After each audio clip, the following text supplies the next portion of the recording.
If you play Apex Legends, Octane was probably one of the worst kept secrets thanks to some big leaks, but he has finally been released this week alongside the first Battle Pass season titled Wild Frontier. But Octane isn't tied to the Battle Pass, so if that sort of thing doesn't tickle your pickle, then don't worry, you can still get hold of Octane separately using the in-game currency. So today we're going to take a look at the new legend and some first impressions of the Battle Pass. Now, being the first new legend added to the game, you would think that Octane would be really exciting, but having played him for a few hours, I'm not so sure that he is. But I think that as we learn to play him a bit more, maybe our perception will change. But my gut feeling straight away was that he was just a bit meh.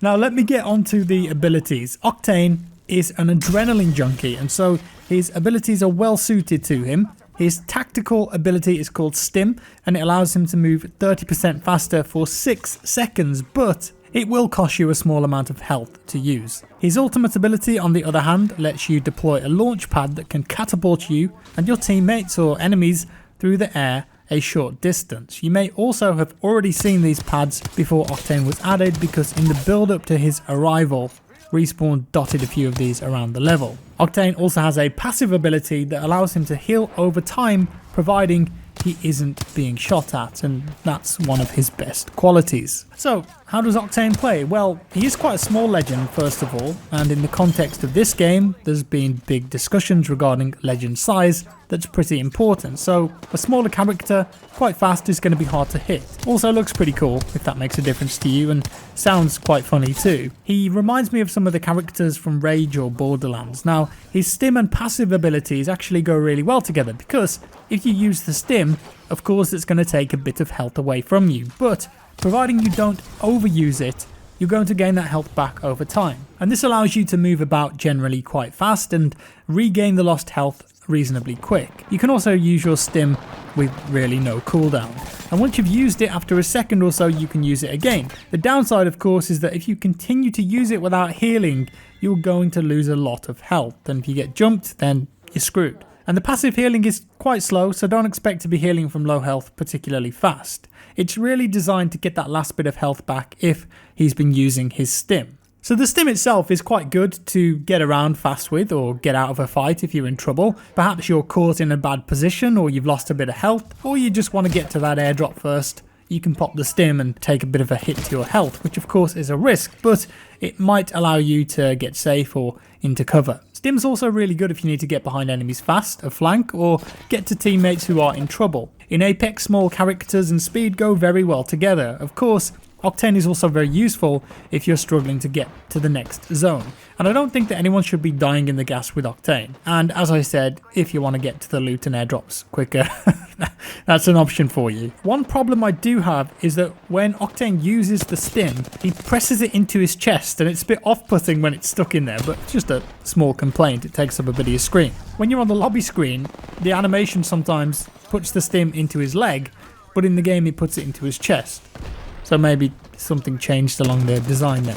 Now onto the ultimate, the jump pads. At first I thought that this ultimate ability wasn't that useful, and I stand by that to a certain extent, but I have to admit that it did open up a couple of gameplay opportunities and allowed me to get the drop on enemies at certain times. You can use it to get onto the dropship, for example, without having to use the zip lines, assuming that you've got a bit of height to work with. Depending on how fast you move over it and from what height you land, that's going to dictate your distance and what height you'll achieve. I used it to reasonable effect to get onto the top of areas where players were hiding, and so in that respect it can definitely be a useful tool. Not only that, but the cooldown is quite fast. You can get another jump pad in no time at all. I kind of wish it was a bit quicker though. There's also something really cool with the jump pads that might not be super obvious from the get-go. When a pad is down, it actually doesn't just project players into the air, but most other throwables like Gibraltar's shield or Lifeline's medic thing, caustic gas traps, but also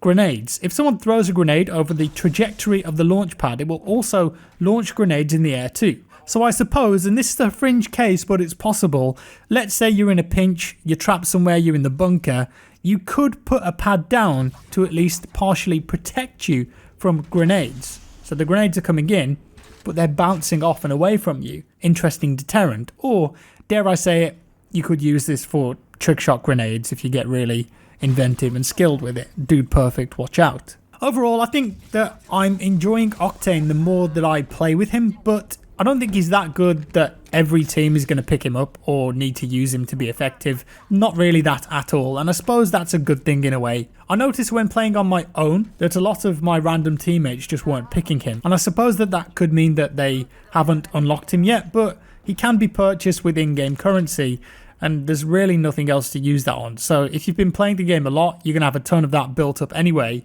or perhaps some players are just happy sticking with their mains, who knows. And speaking of new content, the Wild Frontier, the first Battle Pass season that Apex has offered up, has launched, and it comes in two forms. For 950 coins you get the Battle Pass in full, and if you choose to get it in say 2 weeks after playing lots, it will retroactively award you the levels, which is great. You can however buy the premium version for 2,800 coins, which will give you the Battle Pass and 25 levels already unlocked. Really, it's just for people who want to get some of those cosmetic items straight away. And it's worth knowing that some of the tiers have multiple rewards, with one of them being for the premium pass only. You'll also get a legend bonus for each character that you play with. So when you finish a game, you'll gain a character bonus with each character having a 25k limit. And this is designed to give you an incentive to play with each character. You also gain more XP by playing with friends.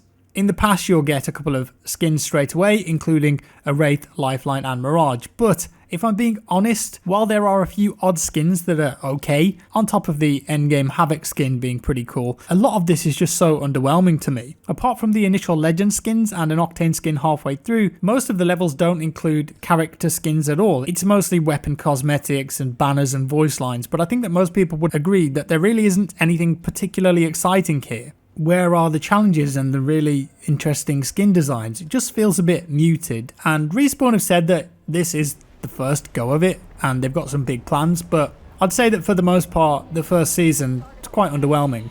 Where are the in-game challenges like they do in Fortnite? Where's that extra stuff? I'm already kind of getting a bit bored of the map too, and there hasn't been any news or updates about map changes or even new maps, but I assume that they've got some ready to go. I'm sure they will have some limited time game modes coming soon though, and in the trailer they released there were some dragons in the sky at one point, so what's that all about? Now, one thing to note is that the basic battle pass costs 950 coins, but you're rewarded coins on various levels, and this means that if you complete the entire battle pass, you actually get slightly more coins back than you used to purchase it in the first place. It's pretty good. So technically you'll get enough to buy the next pass whenever that comes, or get yourself some crates, and it is pretty cheap anyway. Moving on, it's not just new content with this update though, there's actually a substantial patch that tweaks and fixes a lot of issues. For example, players can now no longer change weapons quicker by changing stance, and players being able to rechamber the Peacekeeper faster than intended are also going to be sad because that has been fixed. There is now also a proper report player feature on PC, so you can more easily report players for cheating, and this is something that started to become a bit of a problem lately with cheating becoming more prominent. At the end of the day, the game is based on quite an old engine and it is free to play, so you're always going to have players finding a way to gain an advantage. But currently Respawn have said that roughly 500,000 accounts have been banned for cheating, which is a lot, and they've just started to do hardware bans, so that should make things better.